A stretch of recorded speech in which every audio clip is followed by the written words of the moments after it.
नमस्कार, मी अशोक मिरगे आणि आपण ऐकत आहात मिरगेंची कविता. आज एका विषयावर मी भाष्य आणि माझी कविता आपल्यासमोर सादर करणार आहे आणि तो विषय म्हणजे यापूर्वीसुद्धा मी याच्यावर व्हिडिओ तयार केलेला आहे.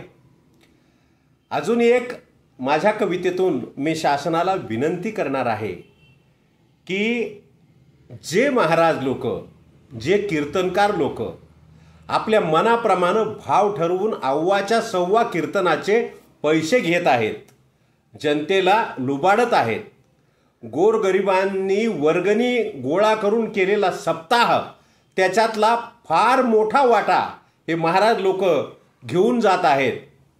इनोवा गाडीतून फिरत आहेत, फॉर्च्युनरमधून फिरत आहेत, थारमधून फिरत आहेत, काही महाराज हेलिकॉप्टरनं यायलेत आता.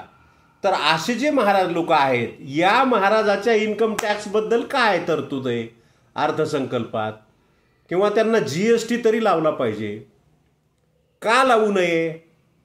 अमाप पैसा, बेहिशोबी मालमत्ता ज्याला आपण म्हणतो ती मालमत्ता, आणि ती आता समोर यायला लागली आहे आपल्या जनतेच्या अनेक कार्यक्रमामधून, त्यांच्या अनेक मोठेपणामधून ती समोर यायली की ह्यांनी नेमकं कमवलंय काय. गडगंज आणि ज्या तुकारामानं वाहू हा संसार देवा पायी असं म्हणून आपला संसार कृष्णार्पण केला, सोने रुपे आम्हा मृत्तिके समान असा महामंत्र ज्यांनी त्यागाचा आपल्या कीर्तनातून लोकांना दिला, ज्यांच्या कीर्तनामुळं छत्रपती शिवाजी महाराजांना सुद्धा वैराग्य निर्माण झालं होतं, अशा अधिकाराचे जगद्गुरु तुकाराम महाराज यांच्या नावावर जे पोट भरू लागलेत, जे स्वतःचं नुसतं पोट भरू लागलेले नाहीत, जे अमाप संपत्ती कमवू लागलेत, तुकोबाराय तुकोबाराय तुकोबाराय. अरे कधी त्या तुकोबारायाच्या चरित्राकडे पाहिले तुम्ही? कधी आचरणात आणलंय ते? काय केलंय त्या संतांनी लोकांसाठी? आपल्या कातडीचे जोडे करून जरी शिवले तरी त्या संतांचे उपकार फिटणार नाहीत कोणाला. आणि तरी सुद्धा तुकाराम महाराजांचं काय होते, वाक्य काय होते? मज पामर आहे काय थोरपण, पायीची वाहन पायीवरी. दुसऱ्याला मोठेपण द्यायचं त्यांनी. ज्ञानी याचा राजा गुरु महाराव म्हणती ज्ञानदेव तुम्हा आयसे, करील ते काय नोहे महाराज, परी पाहे बीज शुद्ध अंगी. आणि इथं तो महाराजामध्ये पार्टिशन आहे. एकमेकाची खुनं पाडायची तयारी, एकमेकाच्या कीर्तनाच्या तारखा कॅन्सल करायची तयारी, एजंट लोक नेमलेत गँगस्टार सारखे. काय म्हणावं याला? आणि मग यांच्या उत्पन्नाला टॅक्स का नसावा गव्हर्नमेंटचा? यांच्या उत्पन्नाला GST सारखा टॅक्स का नसावा? असं एक माझं वैयक्तिक मत आहे, ठाम मत आहे. आणि म्हणून मी सरकारला याद्वारे विनंती करणार आहे माझ्या कवितेद्वारे की या महाराजांना सोडू नका. कारण ह्यांना ED CBIची भीती कुणी दाखविलेली नाही आत्तापर्यंत. यांचं धनच गुप्त आहे सगळं पाकिटामध्ये. ते केवढ्याचं आहे काय ते देणार घेणार. मला एका महाराजांची कमेंट आली बघा, हे व्हिडिओ आता मी हे करतो, हे कुठं चांगलं सहन होतंय का? हे ऐकतच असतील ना, ते खत ऐकतच असतील ना ते महाराज लोक. कमेंट करत नाहीत सोडून द्या, पण काही लोक निर्ढावलेले जे ते कमेंट करतात, फोन करतात.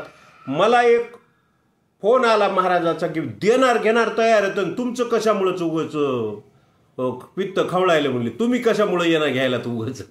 बरोबर आहे तुमचं. महाराजाला म्हणलं अहो तुम्हाला काय सांगावा, 4 एकर 3 एकरवाले अल्पभूधारक शेतकरी सुद्धा गावामध्ये ग्रामीण भागामध्ये एकरावर पट्टी करतात. आणि मग गावचे प्रमुख लोक म्हणले की एकरी 5,000, एकरी 7,000, अहो त्याला 3,000चं सोयाबीन होईना आणि त्यानं एकरी 5,000 कसं द्यावी पट्टी हो सप्त्याची. पण ते नाव जाऊ नये बाबा, आपलं बदनामी होऊ नये, आपणच वेगळे पडू नयेत, सगळ्याबरोबर राहावं म्हणून काही करून कर्ज फिर्ज काढून ते सप्त्याची ते पट्टीची भरती करतात बघा. आणि त्याच्यातली हे लोक लुबाडतात. काय म्हणावं अशा वृत्तीला?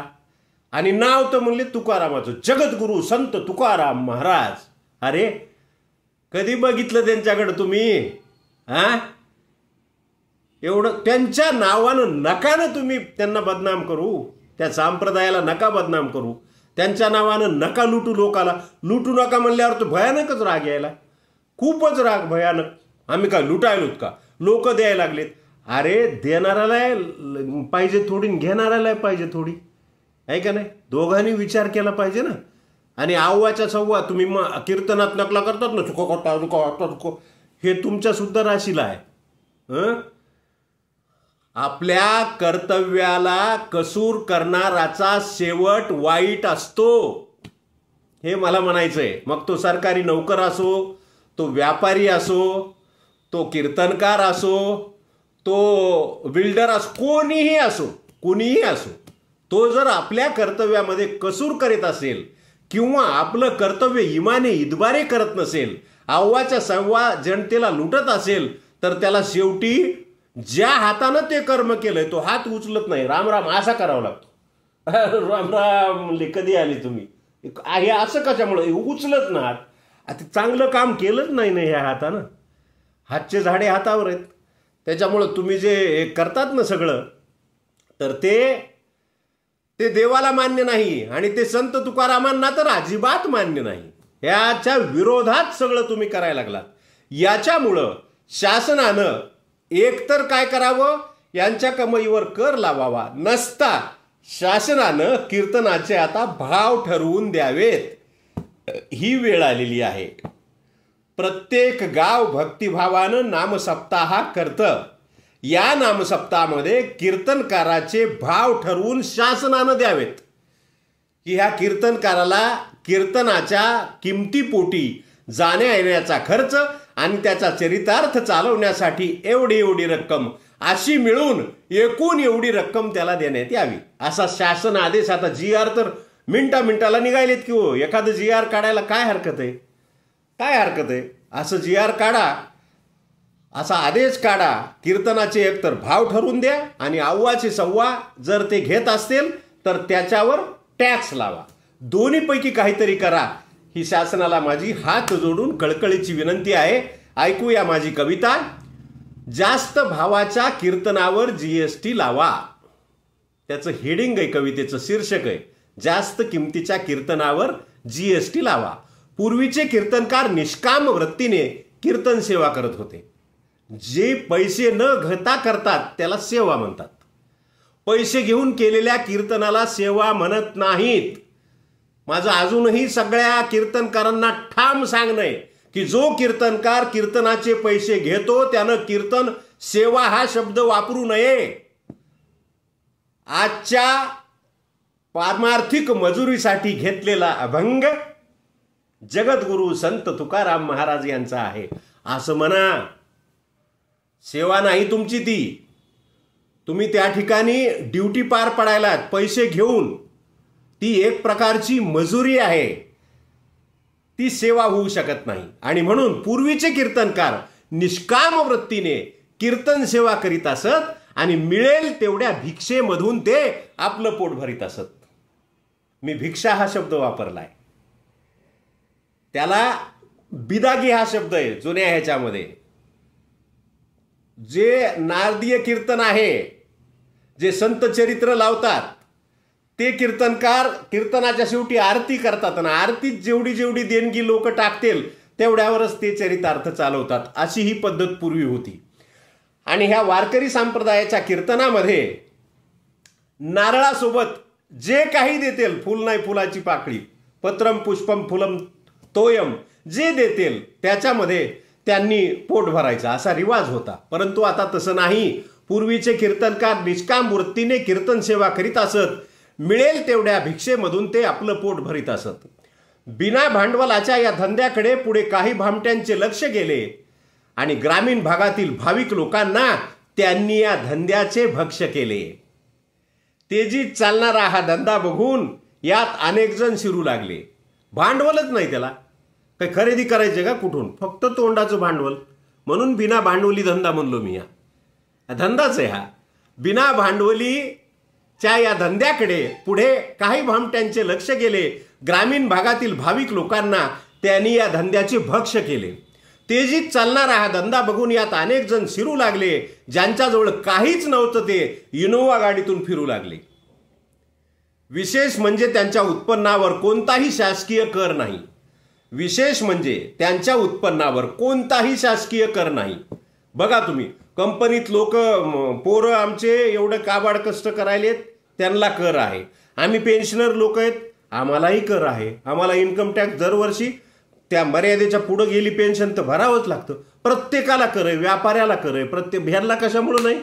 पाकिटात झाकून लाखोन कोटी रुपये तुम्ही कमवायला लागलात, त्याला कर का नसावा? विशेष म्हणजे यांच्या उत्पन्नावर कोणताही शासकीय कर नाही. बेहिशोबी कमाई करूनही त्यांना ईडी सीबीआयचा डर नाही. महाराज आहेत ते, पाया पडून दक्षिणा. पाया तुम्हीच पडायचं, आपलंच घेऊन आपल्यालाच शिव्या आहेत कंबर बांधून. बघा कसा कायदा आहे ते. लाखो रुपयांची उलाढाल करून ते त्यांचं काम करीत आहेत. निष्काम कर्मयोग शिकवणाऱ्या पंथाला उगीच बदनाम करत आहेत. किती पवित्र वारकरी संप्रदाय. काय निष्काम कर्मयोग सांगितलाय भगवद्गीतेमध्ये. त्याच गीतेची पुढे ज्ञानेश्वरी झाली. काय सांगितलंय त्याच्यामध्ये? फळाची अपेक्षा न करता कर्म करावं. नाही, त्याचं काहीच नाही. आणि म्हणून लाखो रुपयांची उलाढाल करून ते त्यांचं काम करत आहेत. निष्काम कर्मयोग शिकवणाऱ्या पंथाला उगीच बदनाम करत आहेत. शासनाने लक्ष घालून अशा कीर्तनाचा दर निश्चित करून द्यावा. शासनाने लक्ष घालून अशा कीर्तनाचा दर निश्चित करून द्यावा.